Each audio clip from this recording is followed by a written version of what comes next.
తెలంగాణలో ఉత్తమ ఆఫీసర్లుగా ఎవరికి అవార్డులు ఇయ్యాలి అంటే ఇంకెవరికి మన యాదాద్రి భువనగిరి జిల్లాలున్న కరెంట్ ఆఫీసర్లకే ఇయ్యాలి. అట్లయితేనే వాళ్ళు ఖుషి అవుతారు. వాళ్ళతోని పనులు చేయించుకున్న జనాలు ఇంకింత సంతృప్తి చెందుతారు. అరే అదేందంజలి, మంచి పనులు చేస్తే గవర్నమెంటే అవార్డు ఇస్తుంది కదా, నువ్వెందుకు వాళ్ళకు అవార్డు అయ్యాలని రికమెండ్ చేస్తున్నావంటే ఈ వార్త చూస్తే మీరు కూడా వాళ్లకు పక్కాగా అవార్డు ఇయ్యాలి అంటారు.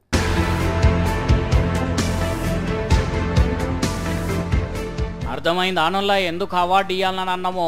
ఇగో గిందుకే ఇదంతా కాదు కానీ ఇంకా క్లారిటీగా ట్రాక్టర్ మీద కూర్చున్న రైతన్న చెప్తాడు, వినండి.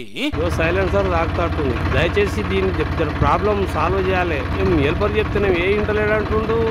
2 సంవత్సరాల సంది చెప్తున్నాం మేము. ఇంత దగ్గరకుంది చూడండి, ఇక వైరు టచ్ అవుతుంది. ఓ అన్న ఆగుని, కరెంట్ సాలకుండా కరెంట్ ఇవాళ కాకుండా రేపు చేస్తారు, రేపు కాకుండా ఎల్లుండి చేస్తారు. నువ్వేమో ట్రాక్టర్ ఎక్కి ప్రాణాల మీదకి తెచ్చుకొని వీడియో చేసినావు. సరే వానలు వాడుతున్నాయి, దుక్కి దున్నాలనే బాధ నీది గాని, అయ్యా కరెంట్ ఆఫీసర్లు ఇదేనా మీ పనితనము? 2 ఏళ్ల సంది అంత బిజీగా ఉన్నారా సారు? అంటే కరెంట్ తీగలను సరి చేసే ఉద్యోగం కాకుంటే గవర్నమెంట్ మీకేమైనా వేరే పనులు అప్పచెప్పిందా సార్లు?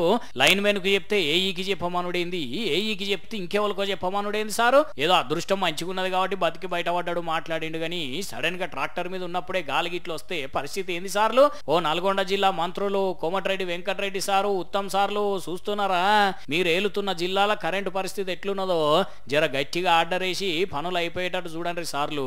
కానీ వామ్మో, ఇవి కరెంటు తీగల బట్టలు ఆరేసుకునే దండాల గంత కిందికి ఏలాడుతున్నాయి. ఇంకా హైలైట్ ఏంటంటే ఇక్కడ రైతులు ఎండాకాలం కూడా పంటలు వేయకున్నా గానీ గొడ్లు గొర్రెలు గిట్లు వస్తే షాక్ కొట్టగల అని కావాలి కాస్తున్నారట వాటికి. మరి వీళ్ళు ఇంతగానం కష్టపడుతుంటే కరెంట్ ఆఫీసర్లు ఏ గుడ్డి గుర్రం పనులు తోముతున్నారో గానీ ఆ తీగలను చూస్తుంటేనే పానంగా జుననుకుతున్నది.